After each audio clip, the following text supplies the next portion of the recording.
मैं अपने एक केस में बहुत ज़्यादा बिजी थी। तभी मेरा मैनेजर अंदर आया और बोला, मैम, एक क्लाइंट है, वो आपसे मिलना चाहते हैं। वो 2 दिन से चक्कर लगा रहे हैं। उनका केस बहुत सीरियस है। तो मैंने उससे कहा कि उन्हें जल्दी अंदर भेजो, क्योंकि मुझे जैसे इस केस की तलाश थी और वो मुझे मिल चुका था। मैं बहुत सालों से एक ऐसा केस चाहती थी, लेकिन मुझे मिल नहीं रहा था। वो लोग जब अंदर आए, मैंने उन्हें देखा तो मैं हैरान हो गई। मेरा नाम रेखा है। अपने 10 साल के करियर में मैंने बहुत से केस लड़े थे। मैं इतनी अच्छी वकील थी कि हर तरफ मेरे चर्चे थे। मैंने आज तक कोई भी केस नहीं हारा था। इस बात का मुझे खुद पर गर्व था। लेकिन मैं अंदर से टूट चुकी थी। जो कुछ पीछे छूट गया था, वो मैं आज भी याद करती थी तो मेरी आंखों में आंसू आ जाते थे। मैंने एकदम से अपने आंसू साफ किए, क्योंकि मैं अपने बीते हुए कल को अपनी कमजोरी नहीं, बल्कि अपनी ताकत बनाना चाहती थी। हर इंसान की ये गलती होती है कि वो अपने बीते हुए कल को याद करता है और हमेशा ही रोता रहता है। न हम खुद को माफ करते हैं और ना ही उस इंसान को जिसने हमारे साथ गलत किया होता है। लेकिन आगे बढ़ने के लिए हमें उस चीज को भूलना होता है। मैंने फाइल उठाई थी और कमरे से बाहर आ गई थी। बाहर मेरी मासी मेरा वेट कर रही थी। अगर वो मेरे साथ नहीं होती तो आज मैं कभी भी इतना आगे नहीं बढ़ पाती। मैं उनके पास गई थी, उनका आशीर्वाद लिया और उनके पास ही बैठ गई। हम दोनों साथ में बैठकर खाना खा रहे थे। मैंने अभी पहला निवाला मुंह में लिया ही था कि तभी उन्होंने कहा, उस बात को 15 साल हो चुके हैं। क्या तुम्हें अपनी बेटी की याद नहीं आती? क्या तुम उससे मिलना नहीं चाहती? मेरे पास कोई जवाब नहीं था। मैं बिल्कुल चुप हो गई थी। मैं अपनी जगह से खड़ी हो गई थी। तभी वो बोली कि आखिरकार तुम कब तक इस तरह भागती रहोगी?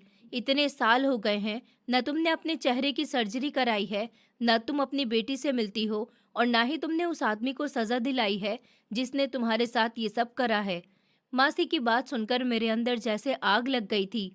वो बार बार मेरी जिंदगी में दखल देती थी और मुझे समझाने की कोशिश करती थी, जैसे मैं खुद कुछ समझती ही नहीं हूँ। उन्होंने जब मेरी बेटी का जिक्र किया तो मुझे बहुत बुरा लगा था। मैंने गुस्से को दबाते हुए उनसे कहा था, मासी देखिए, मैं आपकी बहुत इज्जत करती हूँ, लेकिन इसका मतलब ये नहीं कि आप मेरी जिंदगी के फैसले लें। मैं खुद समझती हूँ कि मुझे क्या करना है और क्या नहीं। आप मेरी जिंदगी में दखल मत दीजिए। मेरी आवाज़ सख्त थी और मैं जानती थी कि मैंने उनसे तेज बोल दिया है, लेकिन उस वक्त मेरे दिल में जो दर्द था, उसने मुझे ऐसा बोलने पर मजबूर कर दिया था। मैं वहाँ एक पल भी रुकना नहीं चाहती थी। मैंने अपनी फाइल उठाई और तेज कदमों से बाहर निकल गई। ड्राइवर पहले से ही गाड़ी लेकर खड़ा था। उसने जैसे ही मुझे देखा, फौरन दरवाज़ा खोला। मैं चुपचाप जाकर बैठ गई और खिड़की के बाहर देखने लगी। रास्ते भर मेरे दिमाग में बहुत कुछ चल रहा था। आज मेरे लिए बहुत बड़ा दिन था। आज मुझे वकील बने पूरे 10 साल हो चुके थे और कचहरी में सब लोग मेरे लिए छोटा सा जश्न रखने वाले थे। लेकिन मासी की बातों ने मेरा सारा मूड खराब कर दिया था। जो खुशी सुबह तक मेरे चेहरे पर थी, वो अब गायब हो चुकी थी।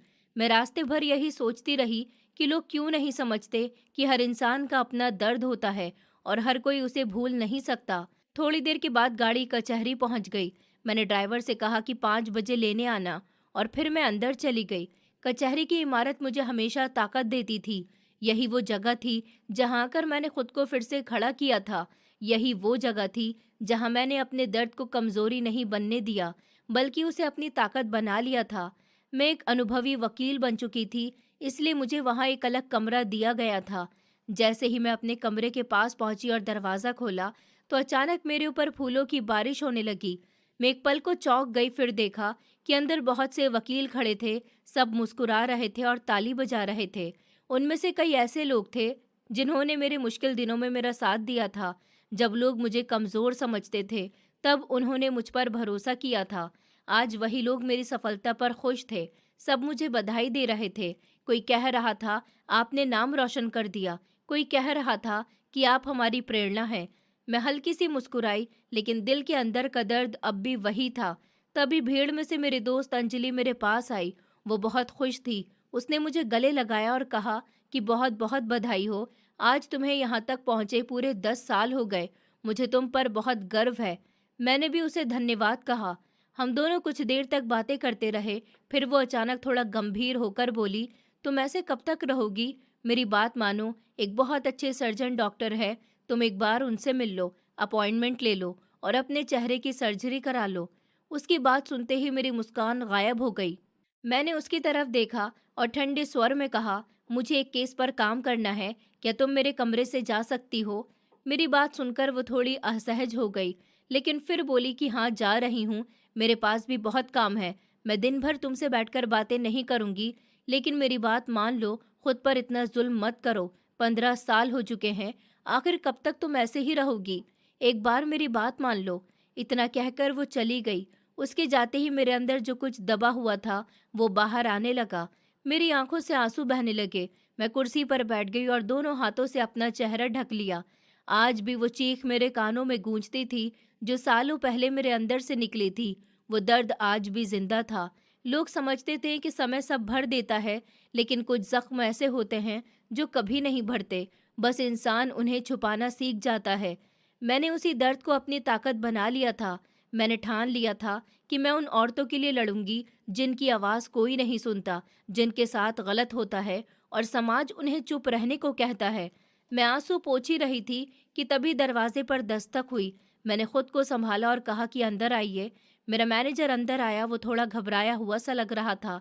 उसने कहा, मैम, एक क्लाइंट है, वो 2 दिन से लगातार चक्कर लगा रही है, लेकिन आप इतनी बिजी थी कि मैंने आपको बताना ठीक नहीं समझा।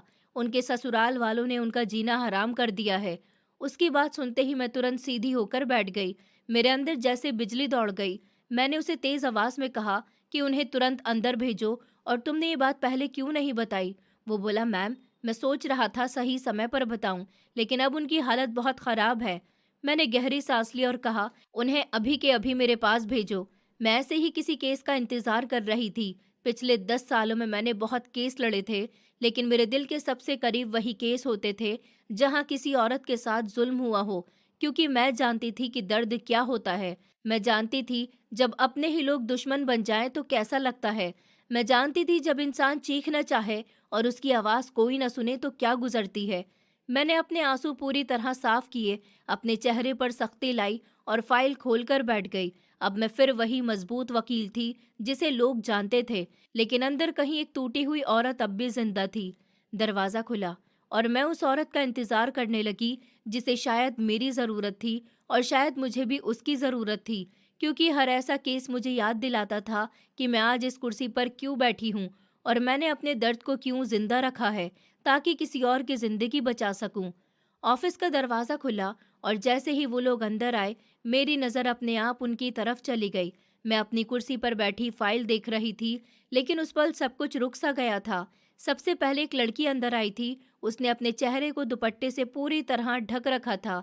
उसके कदम बहुत धीमे थे, जैसे हर कदम पर उसे दर्द हो रहा हो। उसका शरीर कांप रहा था और उसकी चाल देखकर साफ लग रहा था कि वो बहुत बड़ी तकलीफ से गुजर रही है।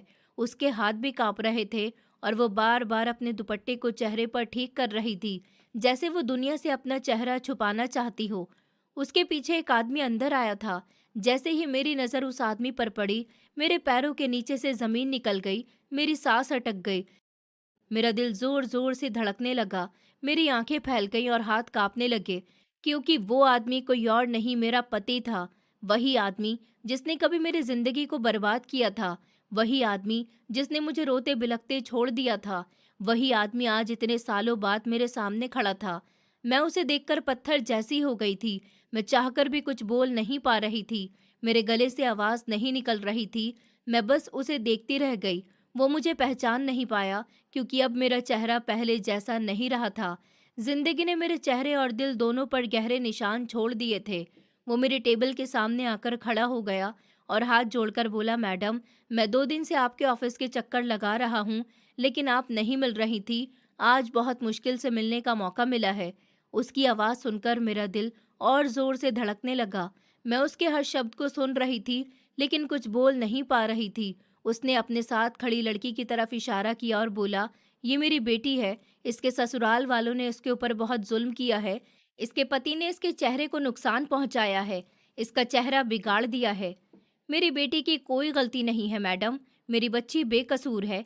आप इसका केस ले लीजिए, आप ही हमारी आखिरी उम्मीद हैं। उसकी ये बात सुनकर मेरे शरीर में जैसे बिजली दौड़ गई। मेरी आंखें उस लड़की पर टिक गईं। मैं उसे ध्यान से देखने लगी। उसके कांपते हाथ, उसकी झुकी हुई गर्दन, उसका दर्द से भरा खड़ा होना, सब कुछ मेरे दिल को चीर रहा था। फिर उसने कहा, मैडम, मैं आपको सारी बात बताता हूँ। मेरी बेटी बहुत सीधी है। उसने कभी किसी का बुरा नहीं किया, लेकिन उसके ससुराल वालों ने उसे जीने नहीं दिया। मेरी बेटी को रोज ताने दिए गए, उसे मारा पीटा गया, उसे डराया गया और आखिर में उसके पति ने उसके चेहरे को नुकसान पहुंचाया।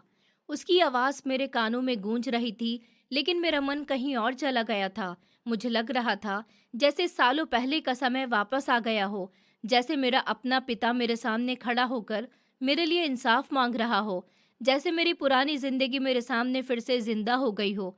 मैं उस लड़की को देखती रही और अचानक मेरा दिल जोर से धड़का, क्योंकि वो कोई और नहीं बल्कि मेरी अपनी बेटी रिया थी। मेरी बच्ची, मेरी रिया। मेरी आंखों के सामने अंधेरा छा गया। मैं उसे देखते ही अंदर से टूट गई। मैं उठकर उसके पास जाना चाहती थी, उसे अपने सीने से लगाना चाहती थी, उसके सर पर हाथ फेरना चाहती थी, उसे कहना चाहती थी कि बेटा, मैं यही हूँ, मैं तेरी माँ हूँ, मैं तुझे छोड़कर कभी नहीं गई थी, मैं तुझे हर दिन याद करती रही, लेकिन मैं अपनी जगह से हिल भी नहीं पा रही थी। मैं जड़ हो गई थी। शायद उसने भी मुझे नहीं पहचाना था। कैसे पहचानती? मेरा चेहरा भी तो अब पहले जैसा नहीं रहा था। मेरे चेहरे पर भी दर्द के निशान थे। मैं भी हादसों की मारी हुई औरत थी। मेरी बेटी सामने खड़ी थी और मुझे पहचान नहीं पा रही थी। एक माँ के लिए इससे बड़ा दर्द क्या हो सकता है? मैं उसकी हालत देखकर अंदर से फट रही थी। मुझे लग रहा था जैसे किसी ने मेरा कलेजा नोच लिया हो। मेरी आंखों से आंसू अपने आप बहने लगे। मैं रोकना चाहती थी, लेकिन नहीं रोक पाई। इतने सालों का बिछड़ना, मेरी मजबूरी, मेरी तड़प, मेरी बेटी की यह हालत, सब कुछ एक साथ मेरे सामने आ गया था। कमरे की दीवारें मुझे घूमती हुई नजर आने लगी। लोगों की आवाजें दूर दूर से आती महसूस होने लगी।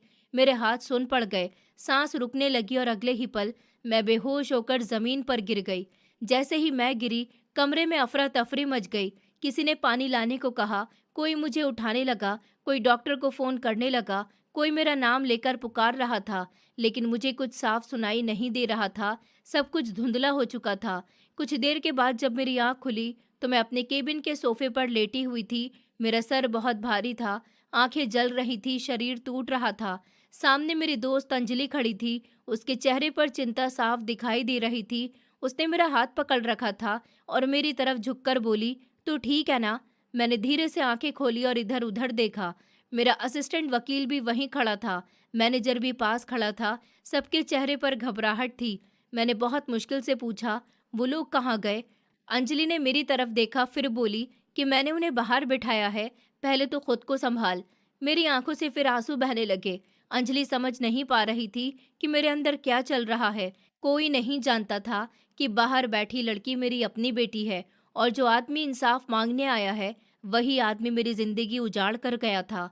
तभी डॉक्टर अंदर आए। उन्होंने मेरा चेकअप किया, मेरा ब्लड प्रेशर देखा, नब्ज देखी। फिर बोले, आपको आराम की ज़रूरत है, आप बहुत ज़्यादा मानसिक दबाव में हैं। अगर आपने खुद को आराम नहीं दिया तो हालत बिगड़ सकती है। मैं चुपचाप उनकी बातें सुनती रही। उन्हें कैसे बताती कि मेरी बीमारी थकान नहीं, टूटा हुआ दिल है? उन्हें कैसे बताती कि बाहर बैठी लड़की मेरी बेटी है, जिसे मैं सालों से ढूंढ रही थी? उन्हें कैसे बताती कि जिस तरह कभी मेरी जिंदगी जलाई गई थी, उसी तरह आज मेरी बेटी का चेहरा जला दिया गया है? मैंने बस हाँ में सर हिला दिया। डॉक्टर चले गए। अंजलि मेरे पास बैठ गई।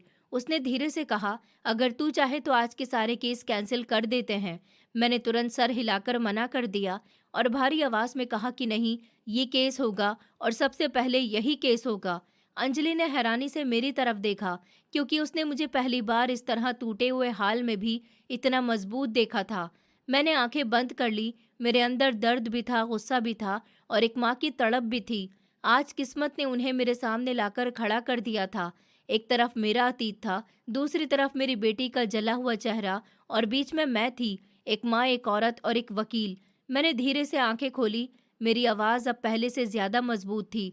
मैंने अंजलि की तरफ देखा और कहा, उन्हें अंदर भेजो। अब वक्त आ गया है कि मैं अपनी बेटी के लिए लड़ूं और उन सबको उनके किए की सजा दिलाऊं, जिन्होंने मेरी बच्ची की जिंदगी बर्बाद कर दी। अंजलि ने मेरी तरफ देखा था। उसकी आंखों में चिंता साफ दिखाई दे रही थी। उसने बहुत नरम आवाज में मुझसे दोबारा कहा था कि घर चली जाओ और थोड़ा आराम कर लो, शायद तुम्हें बेहतर महसूस होगा। मैं कुछ पल तक उसकी तरफ देखती रही थी। फिर मेरी नज़र उन दोनों बाप बेटे की तरफ चली गई थी। वो दोनों अभी भी बाहर खड़े थे। मेरी बेटी सर झुकाए खड़ी थी और मेरा पति मुझे घूर रहा था। उसकी आंखें जैसे मेरे चेहरे को पढ़ने की कोशिश कर रही थी। मुझे उस पल ऐसा लगा जैसे उसने मुझे पहचान लिया है, जैसे उसके दिमाग में कोई पुरानी तस्वीर जाग गई हो, जैसे उसे मेरे चेहरे के पीछे छुपी हुई वो औरत नजर आ गई हो जिसे उसने सालों पहले तोड़ दिया था। मेरा दिल और तेज धड़कने लगा था। मैं वहां एक पल भी नहीं रुकना चाहती थी। मैं धीरे से उठी थी। मेरे कदम लड़खड़ा रहे थे, लेकिन मैंने खुद को संभाला और बिना कुछ बोले कमरे से बाहर आ गई थी। पीछे से अंजलि की आवाज आई थी, लेकिन मैंने मुड़कर नहीं देखा। मैं बस चलती रही। मेरा सीना भारी हो रहा था, सांसें टूट रही थी और आंखों के सामने सब धुंधला सा लग रहा था। मैं बाहर आकर सीधा कार में बैठ गई थी। ड्राइवर ने मुझे उस हालत में देखा तो कुछ पूछने की हिम्मत नहीं की। उसने तुरंत गाड़ी स्टार्ट की थी और घर की तरफ चल पड़ा था। कार की खिड़की के बाहर सड़कें भाग रही थी, लेकिन मेरे अंदर समय पीछे जा रहा था। मेरी आंखों के सामने बार बार वही चेहरा आ रहा था, मेरी बेटी का चेहरा जो दर्द से झुका हुआ था, और उसके पीछे खड़ा वो आदमी जो कभी मेरा सब कुछ था, फिर मेरी जिंदगी का सबसे बड़ा जख्म बन गया था। मैं सीट पर बैठी थी, लेकिन मुझे लग रहा था जैसे मैं किसी गहरे कुएं में गिरती जा रही हूँ। मेरा दिल बहुत बुरी तरह टूट चुका था। मुझे लग रहा था जैसे किस्मत ने मेरे पुराने जख्मों को फिर से खोल दिया हो। मैं सोच भी नहीं सकती थी कि जो कुछ 15 साल पहले मेरे साथ हुआ था, वही सब मेरी बेटी के साथ भी होगा। मैंने अपनी बेटी को उस आदमी के पास इसलिए छोड़ा था क्योंकि उस वक्त मेरे पास कोई और रास्ता नहीं था। मैं टूटी हुई थी, जली हुई थी, अकेली थी, और मुझे लगता था कि चाहे उसने मेरे साथ कितना भी बुरा किया हो, लेकिन अपनी बेटी के साथ कभी गलत नहीं करेगा। वो उसे संभालेगा, उसे प्यार देगा, उसकी रक्षा करेगा, क्योंकि मैं जानती थी कि वो अपनी बेटी से बहुत प्यार करता था, या कम से कम मुझे ऐसा लगता था। लेकिन आज सच्चाई मेरे सामने खड़ी थी। उसने ना उसे बचाया, ना उसका साथ दिया, और ना ही उसका ख्याल रखा। इतनी छोटी उम्र में मेरी बच्ची के साथ इतना सब कुछ हो गया, और मैं उससे दूर बैठी रही। मैं माँ होकर भी कुछ नहीं कर पाई। यही सोच सोच कर मेरी सांसें घुट रही थी। थोड़ी देर के बाद कार घर पहुंच गई थी। ड्राइवर ने धीरे से कहा, मैडम, घर आ गया है। मैंने आंखें खोली, जैसे किसी गहरी नींद से जागी हूँ। मैं जानती थी कि मासी मुझसे जरूर पूछेंगी कि मैं इतनी जल्दी आज कैसे लौट आई, लेकिन इस वक्त मैं किसी से भी बात करने की हालत में नहीं थी। मेरे अंदर इतना दर्द भरा था कि अगर कोई एक सवाल भी पूछ लेता तो मैं शायद वहीं टूटकर बिखर जाती। मैं कार से उतरी थी और बिना इधर उधर देखे सीधा अंदर चली गई थी। मासी ने आवाज भी दी थी, लेकिन मैंने जवाब नहीं दिया। मैं बस तेजी से अपने कमरे की तरफ गई थी। कमरे में पहुंचते ही मैंने दरवाजा बंद किया और गेट लॉक कर लिया था। जैसे मैं दुनिया से खुद को छुपाना चाहती थी, जैसे मैं किसी को अपने टूटने की आवाज भी नहीं सुनाना चाहती थी।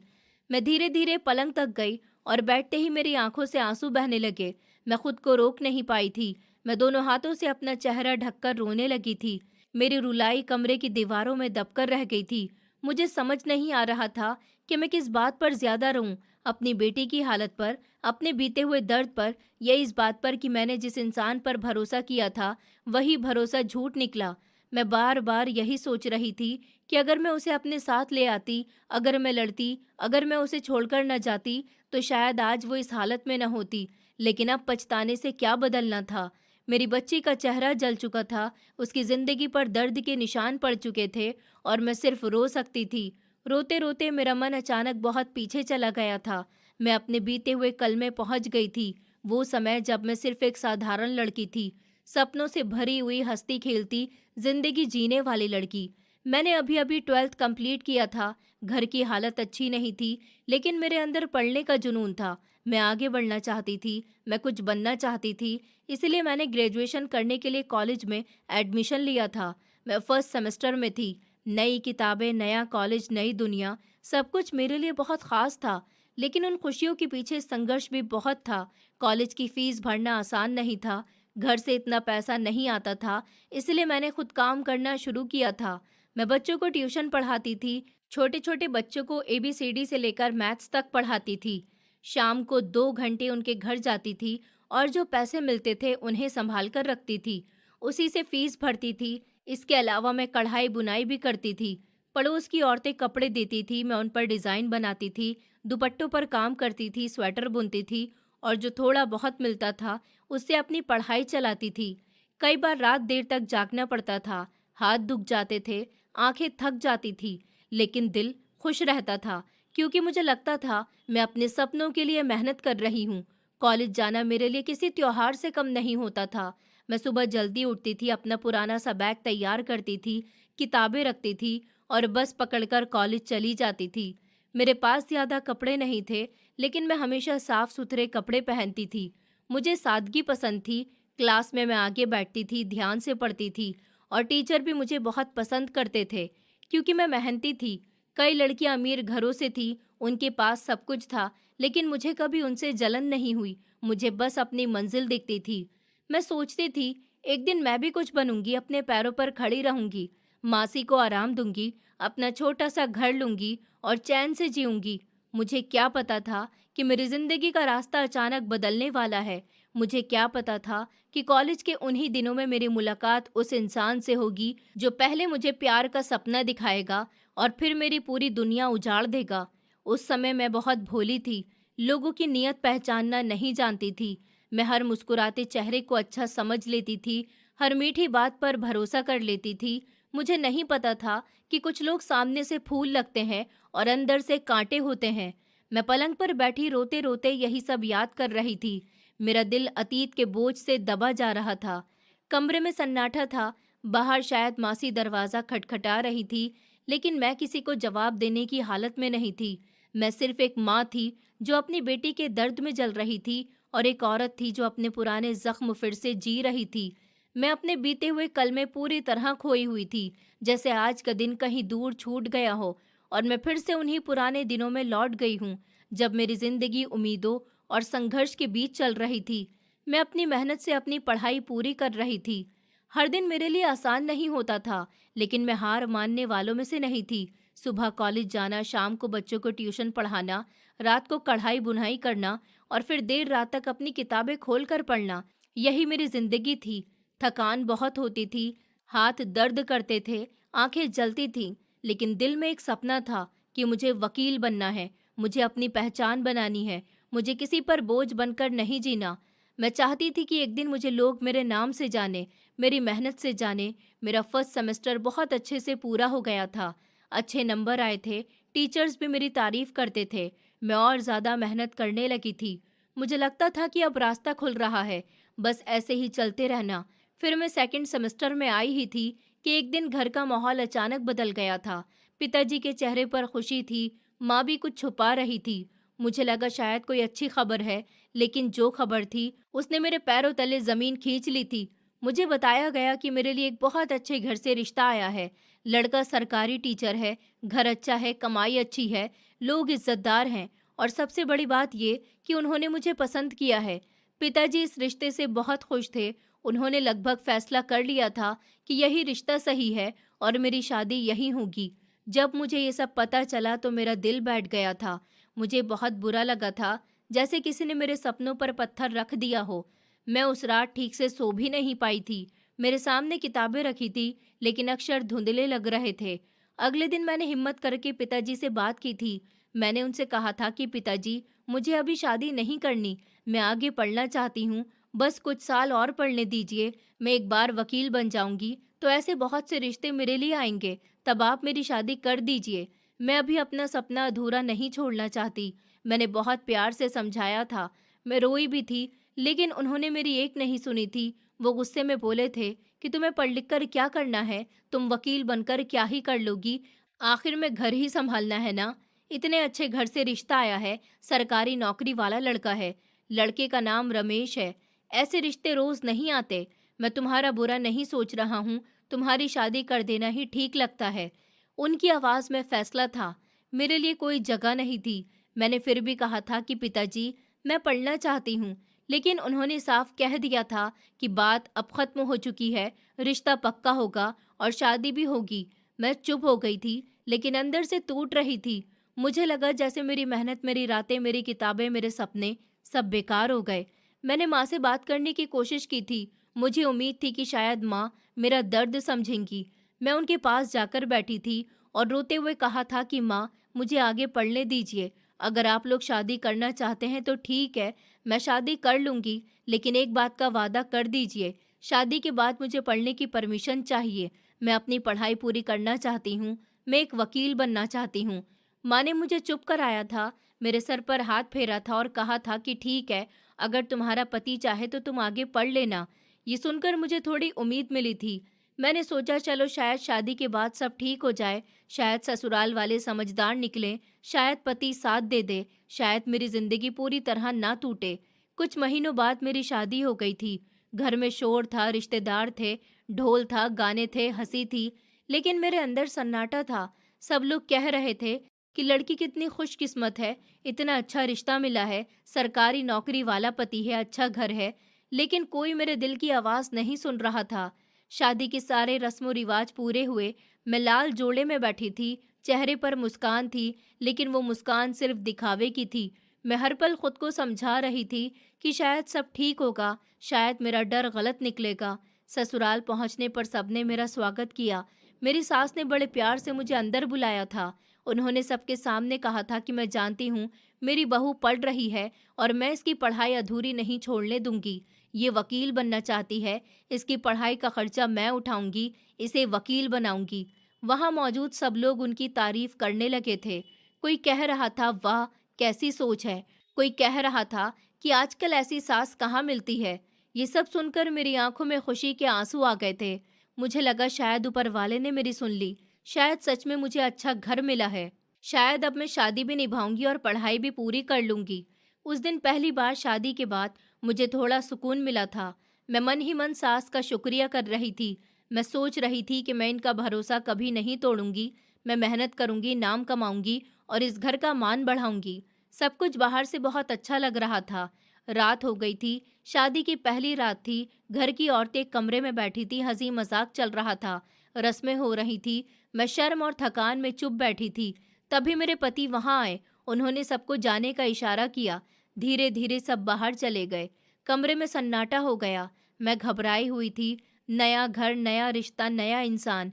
मैं सोच रही थी वो शायद मुझसे प्यार से बात करेंगे, मेरा हालचाल पूछेंगे, मेरे सपनों के बारे में पूछेंगे। लेकिन जो हुआ उसने मेरी दुनिया उसी पल बदल दी। वो सामने बैठकर ठंडी आवाज में बोले, देखो, मैं तुम्हें एक बात बिल्कुल साफ बता देना चाहता हूँ।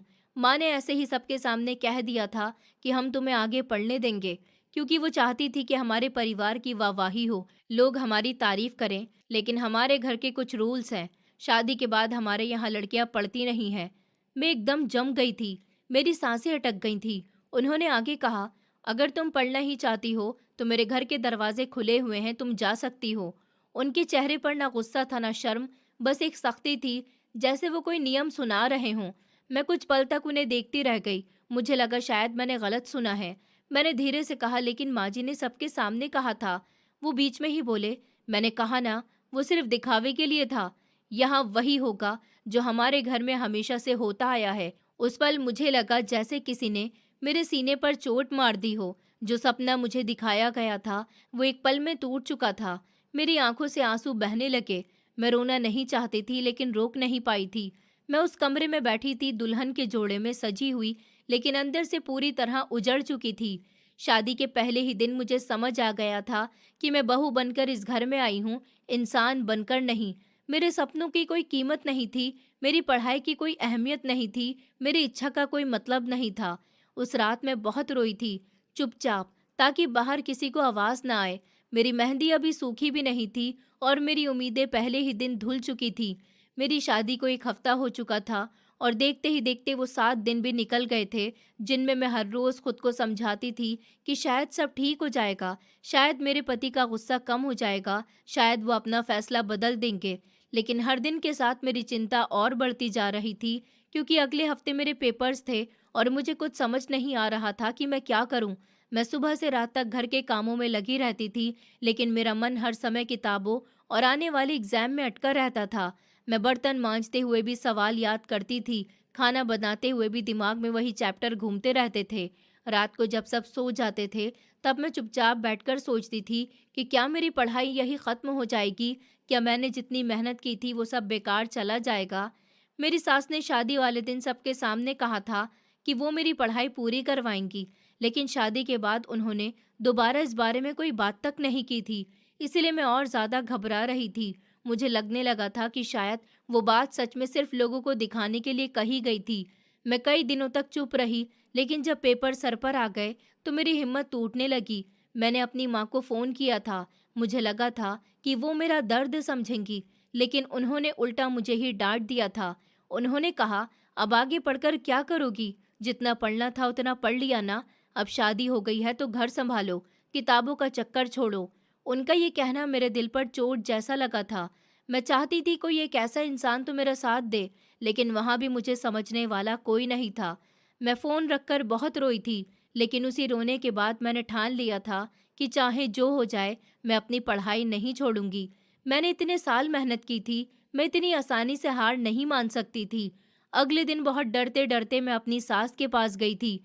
वो आंगन में बैठी सब्जी काट रही थी। मेरा दिल जोर से धड़क रहा था। मैंने हकलाते हुए कहा, "माँ जी, अगले हफ्ते से मेरे पेपर है।" मैं सोच रही थी वो शायद मना कर देंगी या गुस्सा होंगी, लेकिन उन्होंने काम रोककर मेरी तरफ देखा और बहुत शांत आवाज में कहा, "मैं जानती हूँ, अगले हफ्ते से तुम्हारे पेपर हैं और मैंने तुमसे कहा था कि मैं तुम्हारी पढ़ाई पूरी करवाऊंगी। ये बात मैंने दिखावे के लिए नहीं कही थी। मैं सच में तुम्हारी पढ़ाई पूरी करवाना चाहती हूँ।" उनकी ये बात सुनकर मेरी आंखें भर आई थी। उन्होंने आगे कहा, "और मैं ये भी जानती हूँ कि तुम्हारे पति ने तुमसे क्या कहा है, लेकिन तुम उसकी बात पर यकीन मत करो। तुम अपनी पढ़ाई जारी रखो, अपनी तैयारी करो, मैं तुम्हें पेपर दिलवाऊंगी।" उस पल मुझे लगा जैसे अंधेरे कमरे में किसी ने दिया जला दिया हो। मैं खुशी से रो पड़ी थी। मैं उनके पास जाकर उनके गले लग गई। इतने दिनों में पहली बार मुझे लगा था कि इस घर में कोई तो है जो मुझे समझता है, कोई तो है जो मेरे सपनों को सपना और बोझ नहीं मानता। मैं उनके आंचल में सर रखकर बहुत रोई थी और वो मेरे सर पर हाथ फेरती रहीं। उस दिन के बाद मैंने चोरी छुपे अपने पेपर की तैयारी शुरू कर दी थी। मैं दिन में काम करती और रात को जब सब सो जाते तो धीरे से किताबें निकालकर पढ़ती। कई बार नींद से आंखें बंद होने लगती, लेकिन मैं खुद को जगाए रखती क्योंकि मुझे पता था ये मौका अगर निकल गया तो शायद फिर कभी नहीं मिलेगा। मेरी सास भी चुपचाप मेरा साथ देती थी। कभी मेरे लिए चाय बना देती, कभी कह देती, "तुम थोड़ी देर कमरे में जाकर आराम कर लो ताकि मैं पढ़ सकूं।" मैं उनके इस साथ को कभी नहीं भूल सकती। पेपर्स का दिन आ गया था। सुबह से ही मेरा दिल बहुत तेज धड़क रहा था। मुझे डर लग रहा था कि अगर रमेश को पता चल गया तो क्या होगा? अगर वो रोक देंगे तो क्या होगा? अगर कॉलेज आकर हंगामा कर दिया तो क्या होगा? लेकिन मेरी सास ने मुझे हिम्मत दी और कहा कि डरना मत, पढ़ाई चोरी नहीं है, हक है तुम्हारा। फिर मेरे ससुर मुझे पेपर दिलवाने के लिए लेकर गए थे। रास्ते भर में चुप बैठी रही, मेरे हाथ ठंडे पड़ रहे थे। कॉलेज के गेट पर उतरते हुए मेरे कदम कांप रहे थे। मुझे लग रहा था जैसे मैं कोई बहुत बड़ा गुनाह करने जा रही हूँ। लेकिन जब मैं एग्जाम हॉल में बैठी और पेपर मेरे सामने आया तो जैसे मेरा डर थोड़ा कम हो गया। मैंने खुद को संभाला और लिखना शुरू किया। मुझे जितना आता था मैंने पूरा लिखा। मैंने हर एग्जाम ऐसे दिया जैसे ये सिर्फ एग्जाम नहीं, मेरी जिंदगी की लड़ाई हो। मैं डरते डरते कॉलेज जाती और लौट आती, लेकिन सारे पेपर अच्छे हो गए थे। आखिरी पेपर देकर जब मैं बाहर निकली तो मुझे लगा मैंने खुद के लिए कुछ जीत लिया है। मैं खुश थी। मुझे लगा अब शायद सब ठीक हो जाएगा, लेकिन मेरी खुशी ज्यादा दिन नहीं चली। मेरे रिजल्ट आने से पहले ही मेरे पति को सब पता चल गया था। किसी ने उन्हें बता दिया था कि मैं पेपर देने गई थी। उस दिन वो घर आए तो उनके चेहरे पर गुस्सा था। उन्होंने आते ही मुझे घूरा और बिना कुछ पूछे चिल्लाने लगे, "तुमने मेरी बात की कोई कीमत नहीं समझी। तुमने मेरी इज्जत मिट्टी में मिला दी। तुम मेरी मर्जी के खिलाफ गई हो।" मैं कुछ कह भी नहीं पाई थी कि उन्होंने मुझे बहुत बुरी तरह मारा पीटा था। थप्पड़ घूंसे लाते जो हाथ आया उससे मारा। मैं गिरती रही, रोती रही, लेकिन वो नहीं रुके। मेरे पूरे शरीर पर नील के निशान पड़ चुके थे। हाथ कांप रहे थे, पीठ जल रही थी, चेहरा सूज गया था। मैं दर्द से तड़प रही थी, लेकिन किसी ने उन्हें नहीं रोका। उस रात मैं टूट गई थी। अगले दिन मैं नाराज होकर अपने मायके चली गई थी। मुझे लगा था कम से कम मेरे अपने मुझे समझेंगे, मेरा दर्द देखेंगे, मेरा साथ देंगे, लेकिन वहाँ भी मेरे पापा ने मुझे नहीं समझा था। उन्होंने मेरी बात सुनने के बजाय मुझे ही खरी खोटी सुनाई थी। उन्होंने कहा शादीशुदा लड़की का घर उसका ससुराल होता है, हर छोटी बात पर मायके नहीं आया जाता। पति ने दो बात कह दी तो क्या हुआ, औरत को सहना पड़ता है। उनकी बातें सुनकर मेरा दिल और टूट गया था। मैं सोच रही थी, क्या मैं सच में इतनी गलत हूँ? क्या पढ़ना चाहना गुनाह है? क्या मार खाना मेरी किस्मत है? मैं उनसे बहुत नाराज हो गई थी और बिना कुछ बोले फिर वापस ससुराल आ गई थी। जब मैं लौटी तो मेरी सास ने मुझे देखते ही अपने पास खींच लिया था। उन्होंने मेरे चेहरे के निशान देखे, मेरे हाथों के नीले दाग देखे और मुझे अपने आंचल में छुपा लिया था। मैं उनके गले लगकर बहुत रोई थी, जैसे बरसों का दर्द निकल रहा हो। उन्होंने मुझे सीने से लगाया और कहती रही, मत रो बेटी, मैं हूं ना। उन्होंने अपने बेटे को बहुत डांटा था, कहा था औरत पर हाथ उठाने वाला मर्द नहीं होता। लेकिन रमेश किसी की सुनने वालों में से नहीं थे। उन्होंने अपनी माँ को भी खरी खोटी सुना दी थी। ऊंची आवाज में बोले थे कि आपने ही सर चढ़ा रखा है इसे, तब ये मेरे खिलाफ जाती है। ये सब देखकर मुझे बहुत बुरा लगा था। मैं समझ गई थी कि इस घर में मेरी कोई जगह नहीं है और ना मेरे सपनों की कोई कीमत है। उस दिन मैंने सोच लिया था कि अब पढ़ने का क्या फायदा, जब हर कदम पर लड़ाई है, हर खुशी पर मार है, हर उम्मीद पर ताना है। मैंने खुद को समझा लिया था कि अब पढ़ाई छोड़ देनी चाहिए। मैंने किताबें समेटकर रख दी थी और अपने दिल को पत्थर बना लिया था। कुछ दिन धीरे धीरे बीतने लगे थे। मैं चुप रहने लगी थी, कम बोलती थी, बस काम करती थी और अपने दिन काटती थी। तभी एक दिन मुझे खुशखबरी मिली थी कि मैं माँ बनने वाली हूँ। जब मुझे ये पता चला तो मेरे अंदर पहली बार फिर से रोशनी जागी थी। मुझे लगा शायद अब जिंदगी बदल जाएगी, शायद बच्चा आने से सब ठीक हो जाएगा, शायद रमेश भी बदल जाए, शायद इस घर में मुझे इज्जत मिले, शायद मेरा अपना कोई होगा जो सिर्फ मेरा होगा। और सच कहूँ तो उसी दिन से मेरे दिल ने पढ़ाई की चाह लगभग छोड़ दी थी, क्योंकि अब मेरे सपनों की जगह मेरे बच्चे ने ले ली थी। अब मैं अपने लिए नहीं, उसके लिए जीने लगी थी। जब ये बात मेरे पति को पता चली थी कि मैं माँ बनने वाली हूँ, तो वो भी बहुत ज़्यादा खुश हुए थे। मैं सच कहूँ तो मैंने उन्हें इस तरह खुश पहले कभी नहीं देखा था। उनके चेहरे पर चमक थी, आंखों में खुशी थी और आवाज़ में नरमी थी। उन्होंने पहली बार मुझे ऐसे देखा था जैसे मैं इस घर की कोई ज़रूरी इंसान हूँ। उन्होंने मेरे पास बैठकर बहुत सख्ती से कहा था कि अब तुम कोई काम नहीं करोगी, तुम पूरा समय बस आराम करोगी, तुम्हें सिर्फ अपना और बच्चे का ध्यान रखना है। डॉक्टर ने भी कहा था कि मेरी डिलीवरी आसान नहीं होगी, इसलिए मुझे बेड रेस्ट की ज़रूरत है। ये सुनकर घर में सब लोग सतर्क हो गए थे। मेरी सास हर समय मेरे आगे पीछे घूमती रहती थी। कभी दूध लेकर आती, कभी फल काट कर देती, कभी तकिया ठीक करती, कभी पूछती कि चक्कर तो नहीं आ रहा। मैं उन दिनों पहली बार खुद को सुरक्षित महसूस कर रही थी। रमेश भी कुछ दिनों तक बहुत बदल गए थे। वो समय पर घर आते थे, मेरा हालचाल पूछते थे, दवा दिलाते थे, डॉक्टर के पास लेकर जाते थे। रात को पूछते थे, कुछ चाहिए तो नहीं। मुझे लगता था कि शायद बच्चा आने से सब बदल गया है, शायद मेरी जिंदगी सच में ठीक हो जाएगी। घर में हर तरफ बच्चा आने की बातें होती थी। कौन सा नाम रखेंगे, कैसी शक्ल होगी, किस पर जाएगी या जाएगा, ये सब सुनकर मैं भी मुस्कुरा देती थी। मैंने अपने अंदर पल रही उस जान से बातें करना शुरू कर दिया था। मैं पेट पर हाथ रखकर कहती थी कि जल्दी आना, मैं तुम्हारा इंतजार कर रही हूँ। धीरे धीरे महीने गुजरते गए और फिर मेरी डिलीवरी का वक्त आ गया था। मुझे अस्पताल ले जाया गया था। बहुत दर्द था, बहुत डर भी था, लेकिन दिल में एक ही बात थी कि बस मेरा बच्चा ठीक हो जाए। घंटों की तकलीफों के बाद मेरी एक बेटी हुई थी। जब डॉक्टर ने कहा कि बेटी हुई है, तो मेरी आंखों से खुशी के आंसू निकल आए थे। मुझे लगा जैसे ऊपर वाले ने मुझे दुनिया की सबसे बड़ी दौलत दे दी हो। घर वाले भी बहुत खुश थे। मेरी सास ने मिठाई बंटवाई थी। रमेश ने उसे गोद में उठाकर प्यार करना शुरू कर दिया था। वो उसे देखकर ऐसे मुस्कुरा रहे थे जैसे दुनिया की सबसे प्यारी चीज उन्हें मिल गई हो। उन्होंने मेरे पास आकर कहा था कि तुमने मुझे आज बहुत बड़ी खुशी दी है। मैं बहुत ज्यादा खुश हूँ। आज तुम जो मांगोगी मैं तुम्हें वो सब कुछ दे दूंगा। उस पल मुझे लगा यही मौका है। अगर आज नहीं कहा तो शायद कभी नहीं कह पाऊंगी। मैंने एक पल भी नहीं सोचा था और तुरंत कह दिया था कि मैं एक वकील बनना चाहती हूँ और मैं चाहती हूँ कि आप इसमें मेरा साथ दें। मेरी माँ जो वहीं खड़ी थी, उन्होंने मुझे आंख दिखाकर चुप रहने का इशारा किया था, जैसे कह रही हूँ कि अभी ये बात मत करो। लेकिन मैं ये मौका गंवाना नहीं चाहती थी। मुझे लगा था कि आज उनका दिल खुश है, शायद आज वो मान जाएंगे। वो कुछ देर चुप रहे थे, मेरी तरफ देखते रहे, फिर बोले थे कि ठीक है, लेकिन तुम मेरी बेटी के साथ कोई भी लापरवाही नहीं करोगी, उसका पूरा ख्याल रखोगी। मैंने तुरंत हाँ में सर हिला दिया था। मैं तो वैसे भी अपनी बेटी के लिए जान देने को तैयार थी। मैं बहुत खुश थी। मुझे लगा मेरी जिंदगी फिर से पटरी पर आ रही है। अब मैं माँ भी हूँ और पढ़ाई भी कर पाऊंगी। मैंने अपनी बच्ची का बहुत ख्याल रखा और धीरे धीरे पढ़ाई भी शुरू कर दी थी। बच्ची सोती तो मैं किताबें खोल लेती थी, वो जागती तो मैं उसे गोद में लेकर पढ़ती थी। रात को सब सो जाते तो मैं नोट्स बनाती थी। मैं थक जाती थी लेकिन खुश रहती थी, क्योंकि मुझे लगता था कि अब मेरा सपना जिंदा है। लेकिन मुझे नहीं पता था कि ये सिर्फ कुछ देर की खुशी है। इसके बाद मेरी जिंदगी में एक ऐसा तूफान आने वाला था जिसने मुझे अंदर तक तोड़ दिया। धीरे धीरे वक्त गुजरने लगा था, बच्ची थोड़ी बड़ी होने लगी थी, लेकिन मेरे पति का व्यवहार फिर से बदलने लगा था। पहले वो चिड़चिड़े हुए, फिर गुस्सैल, और फिर वही पुराने। जैसे उन्होंने मुझे बात बात पर डांटना शुरू कर दिया था, फिर मारना पीटना भी शुरू कर दिया। वो मुझ पर तरह तरह के इल्जाम लगाते थे, कहते थे तुम पढ़ाई के बहाने बाहर जाती हो, तुम्हारी नजरें खराब हैं, तुम्हारा किसी से चक्कर है। मैं ये सब सुनकर सुन रह जाती थी।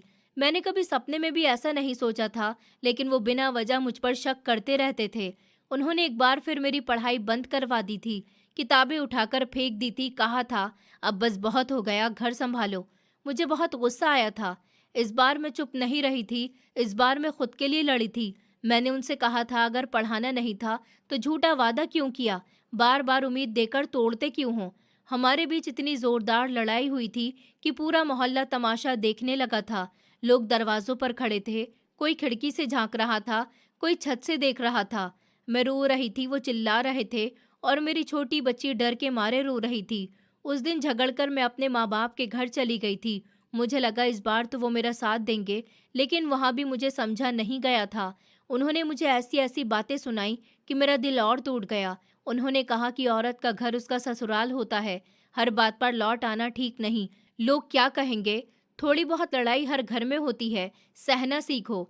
मैं सोचती रह गई कि क्या मार खाना भी थोड़ी बहुत लड़ाई है, क्या रोज अपमान सुनना भी सामान्य बात है। लेकिन वहां भी मेरी सुनने वाला कोई नहीं था। मजबूर होकर फिर से घर वापस आना पड़ा था। मैं इन सब से बहुत परेशान हो गई थी। अगर इन्हें मुझे पढ़ाना ही नहीं था तो एक बार में साफ मना कर देते। बार बार पढ़ाकर फिर घर बैठा देना ये ठीक नहीं था। हर बार मेरा सपना जगाते और फिर कुचल देते थे। लेकिन फिर मैंने खुद को ही संभाल लिया था। मैंने सोचा अब रोने से कुछ नहीं होगा। जैसे तैसे करके वक्त गुजरने लगा था। मेरी बेटी बड़ी होने लगी थी। वही मेरी दुनिया थी, वही मेरी ताकत थी। जब वो हंसती थी तो मुझे जीने की वजह मिलती थी। जब वो मुझे माँ कहकर बुलाती थी तो सारे दुख कुछ देर के लिए मैं भूल जाती थी। मेरी बेटी अब 5 साल की हो गई थी, लेकिन ये 5 साल मैंने अपनी जिंदगी के बहुत मुश्किल से काटे थे। रमेश मुझ पर झूठे इल्जाम लगाते रहते थे। कहते थे कि तुम यूनिवर्सिटी जाती हो तो वहाँ किससे मिलने जाती हो, किसके साथ हंसती हो, किसका नाम है तुम्हारी जिंदगी में। ये सब बातें सुनकर मेरा दिल घुटता था। मैं कहीं जाती भी नहीं थी, फिर भी वो शक करते थे। लेकिन मैं ये सब अपने बच्चे के लिए बर्दाश्त कर रही थी। मैं नहीं चाहती थी कि मेरी बेटी बिना माँ बाप के झगड़ों के बीच बड़ी हो। फिर भी घर का माहौल कभी ठीक नहीं रहता था। मैंने अपनी सास के साथ मिलकर अपनी बेटी का एडमिशन स्कूल में करवा लिया था। मैं चाहती थी जो सपना मेरा टूट गया वो मेरी बेटी का पूरा हो, वो पढ़े लिखे अपने पैरों पर खड़ी हो। इस बात से रमेश बहुत खिलाफ थे। वो कहते थे कि इतनी छोटी बच्ची को पढ़ाकर क्या करना है, घर में रहे। लेकिन मैंने इस बार उनकी नहीं मानी थी। एक दोपहर में अपनी बेटी को बैठाकर पढ़ा रही थी। वो छोटी सी कॉपी लेकर अक्षर बना रही थी। मैं उसे प्यार से सिखा रही थी।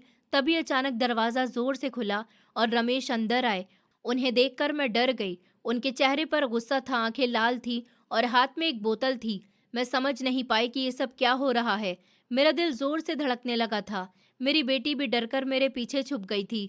कमरे में एक अजीब सा सन्नाटा फैल गया था और मुझे लग रहा था कि अगले ही पल सब कुछ बहुत बुरा होने वाला है। फिर रमेश गुस्से से चीखते हुए बोला, पूरा घर गंदा पड़ा है, न तूने खाना पकाया है, न तूने बर्तन धोए हैं, और तू इसे यहाँ बैठकर पढ़ा रही है। आज मैं तेरा किस्सा ही खत्म कर देता हूँ। उसकी आवाज इतनी डरावनी थी कि मेरी रूह कांप गई थी। मैं कुछ कह पाती उससे पहले उसने रिया का हाथ पकड़ा और उसे झटके से मेरी गोद से अलग कर दिया। मेरी बच्ची जोर जोर से रोने लगी थी। वो मुझे पकड़ना चाहती थी, लेकिन उसने उसे घसीटते हुए कमरे से बाहर भेज दिया था। रिया दरवाजे पर खड़ी रो रही थी और मुझे माँ माँ कहकर पुकार रही थी। मेरा दिल फट रहा था। मैं उठकर उसके पास जाना चाहती थी, लेकिन रमेश मेरे सामने खड़ा था। उसके हाथ में जो बोतल थी, मैं पहले समझ नहीं पाई थी कि उसमें क्या है। मुझे लगा शायद पानी होगा या कुछ और, लेकिन अगले ही पल उसने उस बोतल का ढक्कन खोला और मेरे चेहरे की तरफ बढ़ा दिया। मुझे कुछ समझने का मौका भी नहीं मिला। उसने एक पल भी नहीं सोचा और पूरी बोतल का लिक्विड मेरे चेहरे पर उंडेल दिया था। जैसे ही वो जलता हुआ लिक्विड मेरे चेहरे पर पड़ा, मुझे लगा जैसे मेरी पूरी खाल आग बन गई हो। मेरी आंखें जलने लगी, चेहरा गलने लगा, सर फटने जैसा दर्द होने लगा। मैं इतनी जोर से चीखी थी कि शायद आसमान तक मेरी आवाज गई होगी। मैं जमीन पर गिर गई थी। दोनों हाथों से चेहरा पकड़ लिया था, लेकिन हाथों में भी जलन फैल गई थी। मैं तड़प रही थी, लौट रही थी, चीख रही थी, रहम की भीख मांग रही थी। लेकिन वो जालिम इंसान मेरे सामने खड़ा मुझे देख रहा था, जैसे कोई तमाशा देख रहा हो। मेरी चीखों की आवाज सुनकर पूरा मोहल्ला इकट्ठा हो गया था। लोग दरवाजा पीट रहे थे, बाहर से आवाजें दे रहे थे, क्या हुआ, दरवाजा खोलो। लेकिन उसने दरवाजा नहीं खोला था। वो मुझे उसी हालत में तड़पता हुआ देखता रहा। मेरी बच्ची बाहर रो रही थी, मोहल्ले वाले चिल्ला रहे थे और मैं अंदर दर्द से मर रही थी।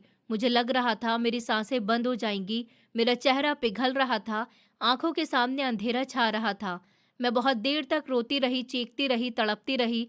फिर दर्द इतना बढ़ गया कि मेरा शरीर जवाब दे गया और मैं बेहोश हो गई थी। जब मेरी आंख खुली थी तो मैंने खुद को अस्पताल में पाया था। चारों तरफ दवाई की गंध थी, चेहरा पट्टियों से बंधा हुआ था, शरीर टूट रहा था और दिल बिल्कुल खाली था। मैंने धीरे से इधर उधर देखा। वहां मेरे पास न मेरा पति था, न मेरी बेटी, न मेरी सास। वहां सिर्फ मेरे माँ बाप बैठे थे और दोनों मुझे देखकर रो रहे थे। उनकी आंखें सूजी हुई थी, जैसे कई रातों से सोए न हों। मुझे होश में देखकर वो और ज्यादा रोने लगे। माँ मेरे हाथ पकड़कर कहने लगी, बेटी हमें माफ कर दो, हमने तुम्हें उस जालिम के पास भेजकर बहुत बड़ी गलती कर दी। पिताजी सर झुकाकर बैठे थे, उनकी आवाज कांप रही थी। वो कह रहे थे, बेटी हमने तेरी बात नहीं मानी, हमने तुझे समझा नहीं, हमने तेरा दर्द नहीं समझा, हमें माफ कर दे। मैं उन दोनों को देख रही थी, लेकिन मेरे अंदर जैसे सब कुछ मर चुका था। मेरे पास आंसू भी नहीं बचे थे। मैंने उनसे कुछ नहीं कहा था, न ही अपनी बेटी के बारे में पूछा था, क्योंकि मैं जानती थी अगर मैं उसका नाम लूंगी तो टूट जाऊंगी।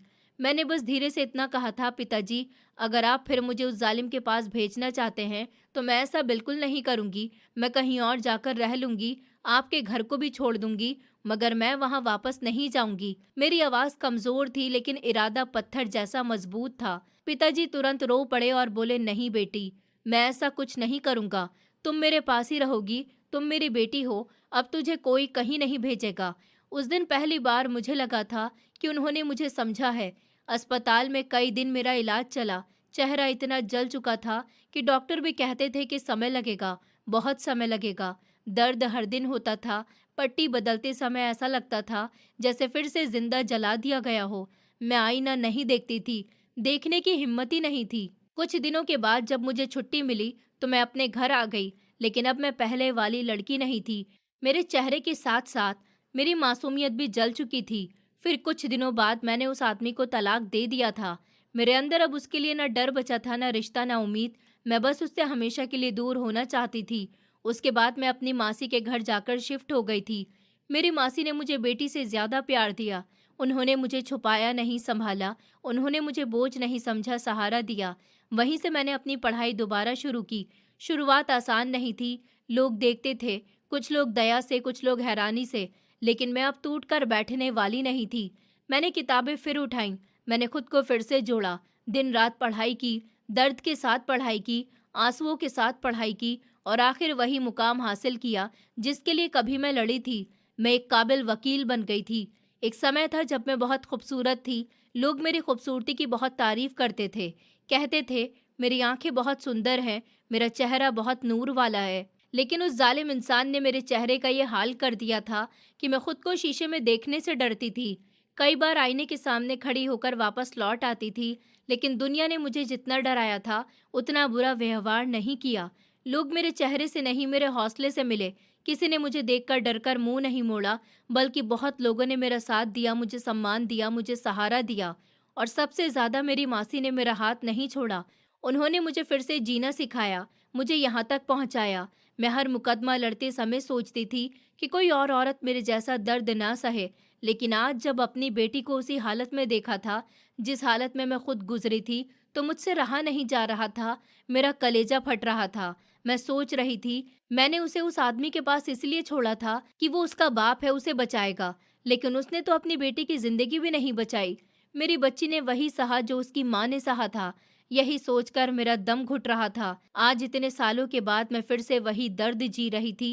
फर्क सिर्फ इतना था, तब जख्म मेरे चेहरे को दिया था, आज मेरी रूह पर पड़ा था।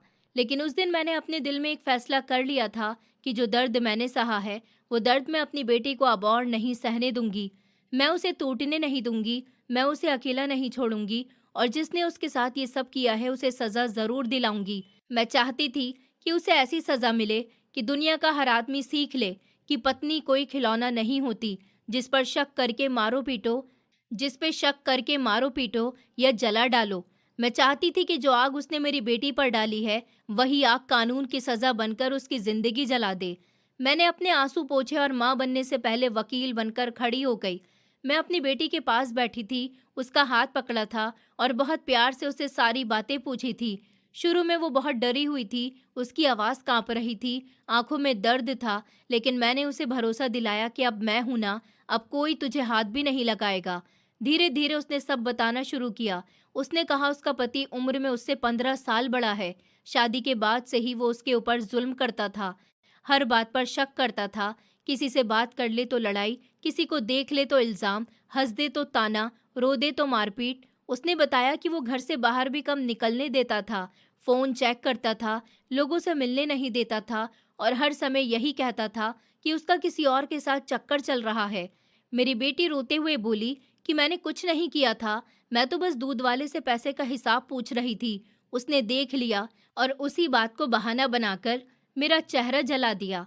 जब मैंने ये सब सुना तो मेरा खून खौल उठा, मेरे हाथ कांपने लगे, लेकिन इस बार कमजोरी से नहीं, गुस्से से। मैं जानती थी कि ये सिर्फ मेरी बेटी का केस नहीं है, ये उन सब औरतों का केस है जिन्हें शक के नाम पर जिंदा जलाया जाता है।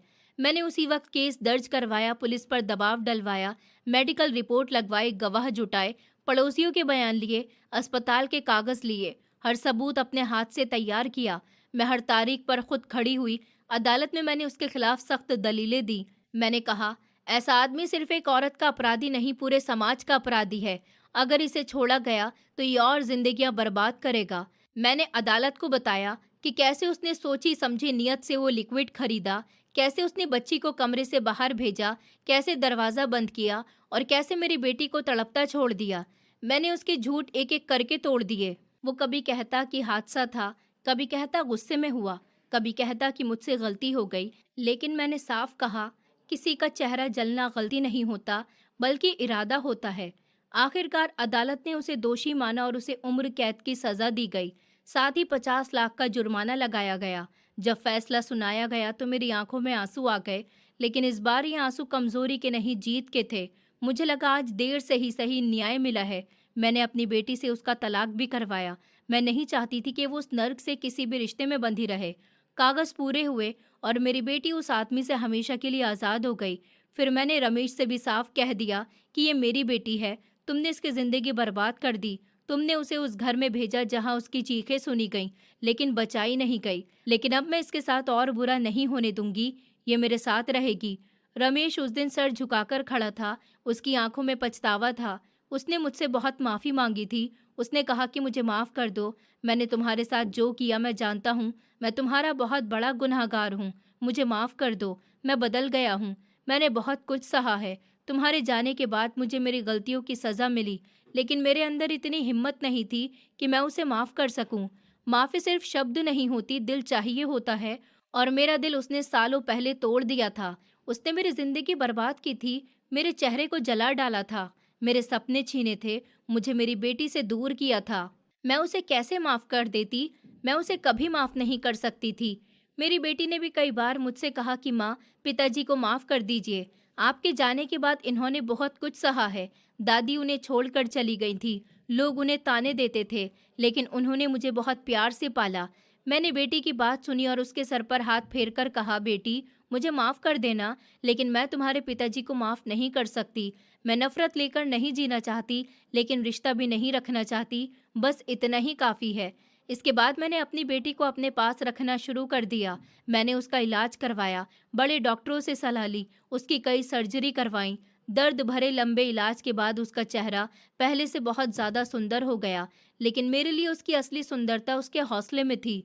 वो फिर से मुस्कुराने लगी थी। फिर मैंने उसकी पढ़ाई आगे बढ़वाई, उसे मजबूत बनाया, और कुछ समय के बाद उसकी शादी एक अच्छे वकील से करवा दी, जो उसे इज्जत देता था, समझता था, उसका अतीत नहीं उसके दिल को देखता था। शादी के दिन मेरी आंखों में फिर आंसू थे, लेकिन इस बार खुशी के कि मेरी बेटी नई जिंदगी में जा रही थी और सर उठाकर जा रही थी। मैं अपनी बेटी को खुश देखकर खुश रहने लगी थी। रमेश अपनी बेटी से मिलता था। मैं कभी नहीं रोकती थी क्योंकि वो उसका बाप था, लेकिन मैं उससे नहीं मिलती थी, न उससे बात करती थी क्योंकि मैं उससे कोई रिश्ता रखना ही नहीं चाहती थी। कुछ रिश्ते कागज से खत्म होते हैं, कुछ दिल से, और मेरा रिश्ता उससे बहुत पहले खत्म हो चुका था। आज जब मैं पीछे मुड़कर देखती हूँ तो ऊपर वाले का शुक्रिया अदा करती हूँ कि उसने मुझे वकील बनाया। अगर मैं कमज़ोर रह जाती तो शायद खुद को ना बचा पाती, न अपनी बेटी को। लेकिन उसने मुझे गिराकर उठना सिखाया, दर्द देकर लड़ना सिखाया, और मैंने अपनी बेटी को दोबारा एक नई ज़िंदगी दी। यही मेरी सबसे बड़ी जीत है। दोस्तों, उम्मीद करती हूँ आपको हमारी कहानी पसंद आई होगी। कहानी पसंद आई है तो वीडियो को लाइक करें, चैनल पर नए हैं तो चैनल को सब्सक्राइब करें, और हाँ, नोटिफिकेशन बेल को ज़रूर दबाएं ताकि अगली अपडेट सबसे पहले आपको मिले।